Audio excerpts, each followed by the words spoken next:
When to do your first oil change for your Mustang S650.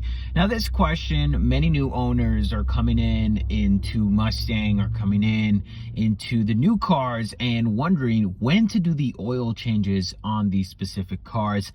It is highly recommended, of course, in the owner's manual, and I will tell you here so you don't have to sift through it, to change the oil the first 1,000 miles. And it's okay if you go over to 1,200, 2,000, even to 3,000. It's perfectly fine. Nothing will happen. It's a new engine.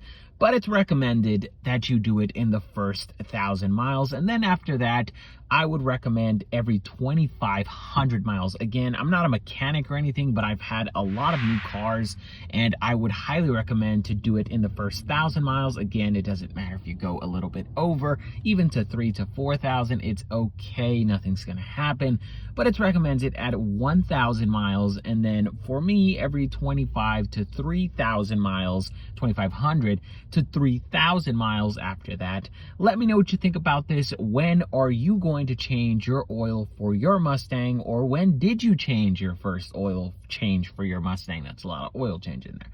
Anyways, like, share, and subscribe. That's it for this video. Thank you for watching. Have a fantastic rest of your day. Take care, everyone. Stay safe, and I will see you all on the next one.